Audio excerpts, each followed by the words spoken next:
Today we're looking into the heartbreaking tragedy of Air India Flight 171 in Ahmedabad. It's a story that has left everyone asking one huge question. How could a brand new high-tech jet just fall out of the sky moments after it took off? At the core of this disaster is one single, devastating number: 260. That's the number of people who lost their lives. It's a scale of loss that's just difficult to comprehend. You know, for everyone on board, this was supposed to be completely routine. Just a regular flight to London on a Boeing 787 Dreamliner, one of the most advanced airplanes flying today. Everything was normal, right up until the moment it wasn't. And that is the haunting question at the center of it all. How does this happen? In this explainer, we're going to break down exactly what investigators think they know so far. Okay, so to really get a handle on what went wrong, we first have to look at what we know for sure about the last few moments of Flight 171. All right, here are the basic facts. The flight was Air India 171, heading from Ahmedabad to London. It was June 12, 2025. And the plane, a Boeing 7878, crashed literally seconds after it left the runway. The human cost was just immense. Of the 242 people on the plane, 241 died. And so tragically, the disaster didn't stop there.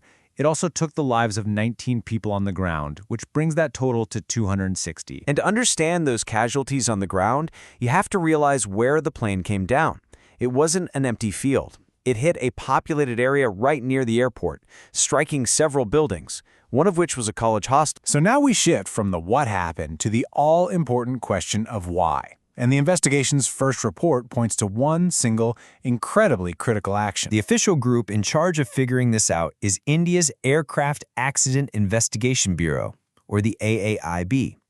They're the ones who analyze the black boxes, and they have just put out their initial findings. And believe it or not, this entire preliminary report really centers on one specific part: the fuel cutoff switches. Now, these aren't something you use in a normal flight. They're emergency controls. Their only job is to completely shut down an engine by cutting off its fuel supply, say if there's a fire. The chain of events that investigators laid out is, well, it's as simple as it is terrifying. The flight takes off normally. But then, just seconds later, the data shows the fuel cutoff switches for both engines were moved to the cutoff position. The result? Immediate, total, and catastrophic loss of power at the worst possible time. Of course, a crash like this immediately puts the airline's safety record under a microscope.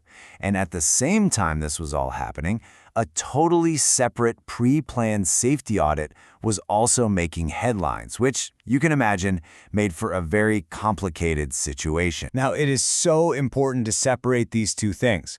On one hand, you have the crash investigation, which is laser-focused on those fuel cutoff switches.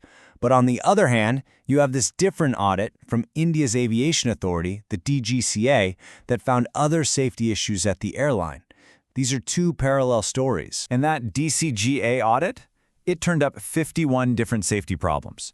And we're not talking about small things. These were serious issues, pointing to problems with how pilots were trained, the use of simulators that weren't authorized, and bad scheduling practices that can lead to tired crews. And here is the single most important distinction we have to make.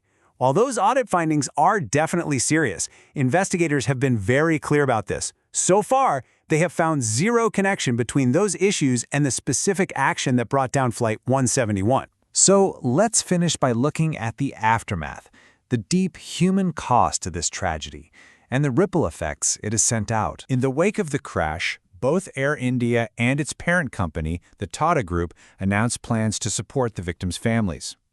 Air India started giving out interim compensation, while the Tata Group set up a trust fund and also pledged a 1 crore rupee ex gratia payment.